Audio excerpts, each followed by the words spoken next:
कोटड़ी मां हसनैन अली सुमरो मौजो बज़्म ग़ालिब मलकाणी सगा शाह कोटड़ी पारां सिंध जे नामियारी शाइर पीरल परदेसी सेताई जी वरसी सिंध जे बेहतरीन शाइर उस्ताद अली गुलचांडी जी सदारत में थी।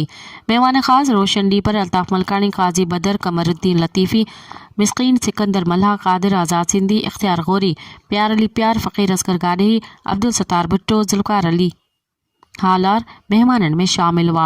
शुरुआत लतीफ़ साईं जी वाई सां कई। मुक़र्रर में अल्ताफ़ मलकाणी, ज़ुल्फ़कार अली हालार, ग़ुलाम असगर गाडेही, अब्दुल सत्तार भुट्टो, पीरल परदेसी सेताई जी शाइरी ऐं संदसि कयल ख़िदमतुनि ते रोशनी विधी ऐं मुक़ाला पढ़िया।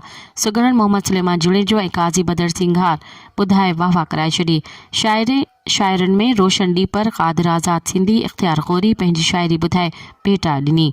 फ़नकारनि में उस्ताद नियाज़ हुसैन ख़ासकेली, रागी प्यार अली प्यार, मज़हर अली चांडियो, कमरुद्दीन लतीफ़ी, मिस्कीन सिकंदर मल्हा, उस्ताद पीरल परदेसी जा कलाम ॻाए भेटा पेश कई। महफ़िल जे सदर उस्ताद अली गुल चांडियो चयो त उस्ताद पीरल परदेसी सेताई जंहिं केतिरा ई शागिर्द पैदा कया ऐं सिंधी ॿोलीअ जी ख़िदमत कंदे ॿ शाइरनि जा किताब छपराया।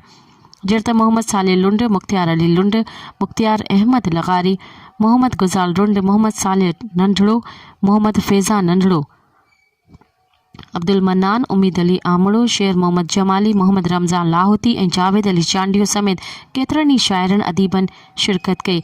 सभिनी दोस्तनि खे रिफ्रेशमेंट कराई वई। आख़िर में करारदाद पेश कई त बलोच जी पुरअमन मांझ ते हमले जी मज़म्मत कजे थी ऐं रियासत जी ज़िम्मेवारी आहे त हर हिकु माण्हू खे तहफ़ुज़ फ़राहम कनि ऐं फ़लस्तीन जे बेगुनाह शहरनि ते बमबारी जी सख़्त मज़म्मत कंदे मुतालबो कयो त बेगुनाह फ़लस्तीन जो क़त्ले आम बंदि कयो वञे। पाकिस्तान मां ग़ैर मुल्की माण्हुनि खे निकाले ॾिनी वञे। कार्रवाई सेक्रेटरी बज़्म ग़ालिब ज़ुल्फ़कार अली हालार हलाई।